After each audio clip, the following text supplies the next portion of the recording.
আজকে সকালবেলা মর্নিং এ আয়নার সামনে যাওয়ার সময় একটা শব্দ পেলাম। পরে আমি ব্যালকনিতে গেলাম। ব্যালকনিতে যেয়ে পরে উপরের দিকে তাকাইলাম। উপরের দিকে তাকানোর পরে দেখলাম এটা কিসের জানি একটা শব্দ। গাইস আমি এর আগেও শব্দটা পেয়েছি। আমি অনেকটা ভয় পেয়েছিলাম। ভাবছিলাম কোনো নুপুরের শব্দ। তাই বললাম বলেন কি? নুপুরের শব্দ কোথা থেকে আসবে? তারপর ভালো করে দেখি একটা পাখির বাচ্চার শব্দ। পরে ওঠার ট্রাই করতেছিলাম। তো দরজাটা নড়ানড়ি করতেছিল। তো অনেক কষ্ট করে পরে আম্মুকে ডাক দিলাম। পরে আম্মু আসলো। আম্মু এসে দরজাটা ধরলো এবং আমি উপরে ওঠার ট্রাই করলাম। তো উপরে ফাইনালি উঠে গেছি। তারপরে আমি অনেকটা অন্ধকার। তারপরে আমি পাখির বাসার কাছে গেলাম। তারপর গেছি যে পাখির বাসা ফাইনালি আমি দেখে তো আমার অনেক ভালো লাগছে। তো আমি দুইটা পাখির বাসা দেখলাম। এখানে একটা ওই যে এখানে ছিল। তো এটা জানি না কি অবস্থা ছিল, নাকি মারা গিয়েছে। তারপরে এই যে আরেকটা বাসা, মূলত এখানে দেখলাম একটা ছোট্ট একটা বাচ্চা। আমার দেখে খুবই ভালো লাগলো। মূলত ওর জন্য আমার এখানে ওঠা, অনেক কষ্ট করে উঠছি গাইস। আর অনেকটা অন্ধকার, অনেক ময়লা, আমার শরীরের অবস্থা অনেক খারাপ হয়ে গেছিল।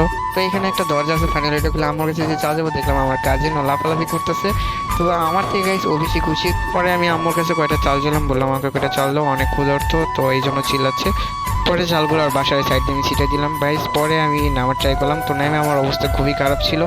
তো গাইস আর ছোট অবস্থা দেখে খুব ভালো লাগলো। আবার উঠবো, মাঝে মাঝে দিয়ে উঠে দেখবো গাইস। এতক্ষণ ভিডিও আমার পাশে থাকার জন্য আমার সবাইকে ধন্যবাদ। ভালো থাকবেন।